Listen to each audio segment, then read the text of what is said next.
Happy New Year, and welcome to another vlog. This week's theme is art and disability. I'm going to be releasing a video on Thursday in which I talk in detail about disability art, so subscribe if you want to see that video. But today there's three things that I want to talk about. First, I want to address some of the misconceptions in relation to disability art, and I also want to talk about both the positive and negative portrayals of disability in the media. So let's jump right into it.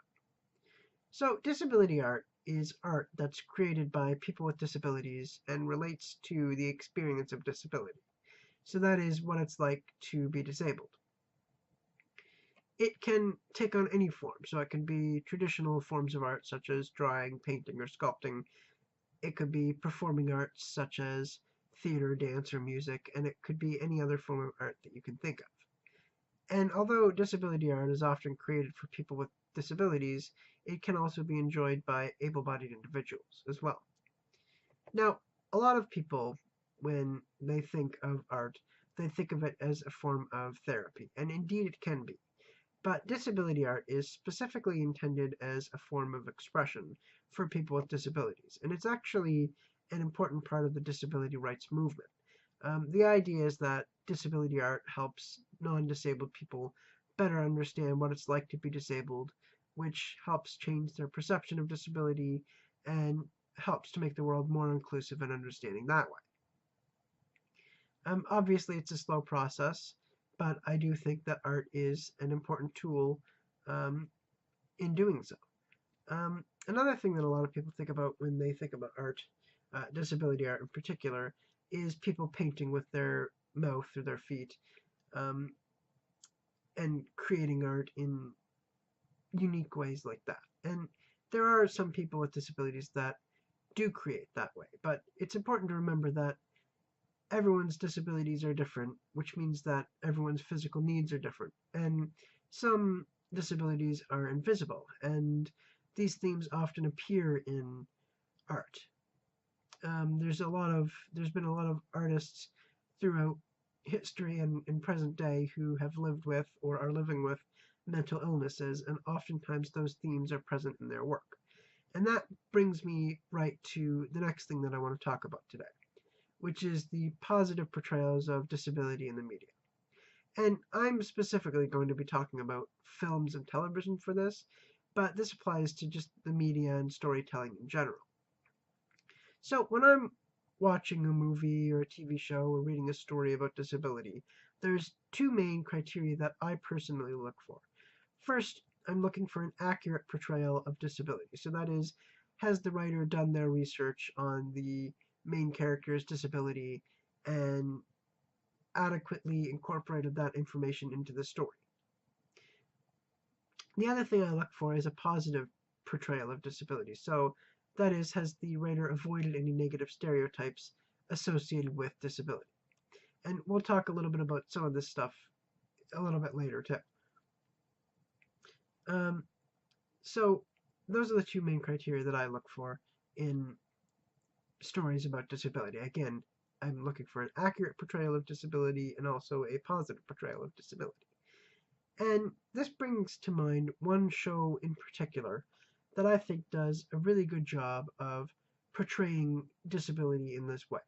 And I want to point out that there's a lot of shows that do this and a lot of movies that do this, but this is the show that I think does it the best.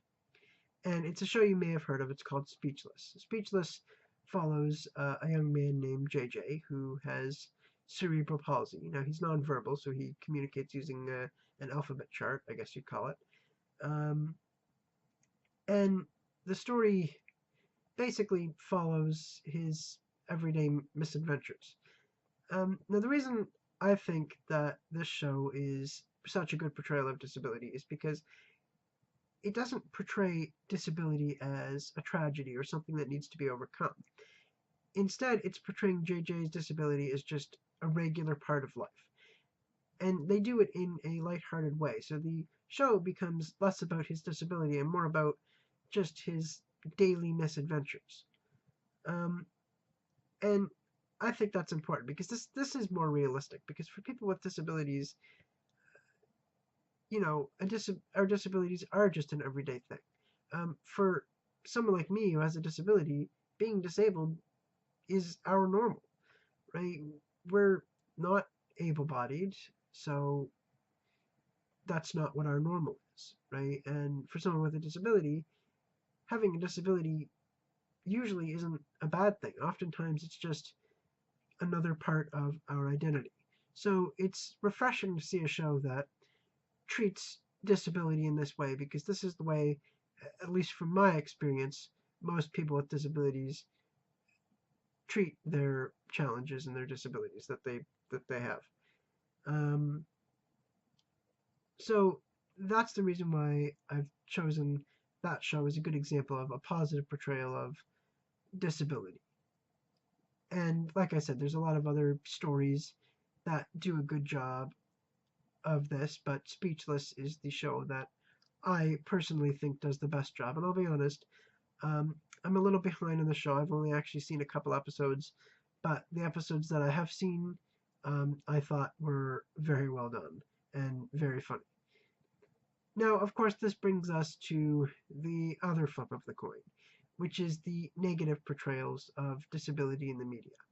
And unfortunately, there's a lot of them. There are a lot of stories about disability that do not do some of those things that we just talked about. That is, they don't portray disability accurately and they don't portray it positively. So the writers won't do their research and they'll fall for a lot of the common misconceptions about disabilities, and they'll incorporate a lot of the stereotypes of disabilities into their stories. And as a result, a lot of characters in these kinds of stories, a lot of disabled characters, end up being two-dimensional characters who seem to be more very depressed that they have a disability and their main ambition is to not be disabled. And this is a harmful stereotype because it makes it seem like people with disabilities base their whole identity around their disability. And that's not true.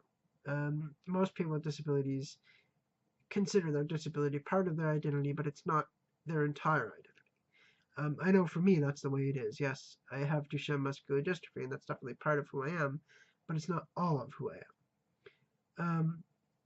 Common stereotypes about people with disabilities in Hollywood, for example, are these ideas that disability is a tragedy and it's something to be overcome, and that the people with disabilities wish they weren't disabled, and that they're sad, or in some cases even suicidal. And these are harmful stereotypes, in my opinion, because they're showing people a side of disability that, frankly, doesn't normally exist. Most people with disabilities aren't miserable because of their disabilities, and just because you're disabled doesn't mean that you don't want to be disabled.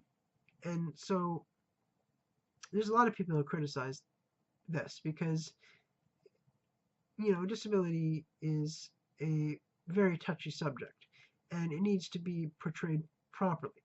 And unfortunately, it isn't always. And because of these negative portrayals of disability, the disabled community has gotten a bad rap. Another thing that I've noticed that a lot of movies and TV shows will do with disability is they'll hire able-bodied actors to play disabled characters. And I don't think you'd want a cisgender actor, for example, playing a transgender character. And I think to treat disability the same way. We shouldn't have an able-bodied actor playing a disabled character. There are a lot of disabled actors out there, and they're just not given a chance in Hollywood. So that's just my critique on art and disability and portrayals of disability in the media. You may or may not agree with my opinion on some of these matters. And if you do or don't, I'd like to hear from you. What's your point of view on this? So please let me know. That being said, I hope you enjoyed today's video, and I hope to see you on Thursday.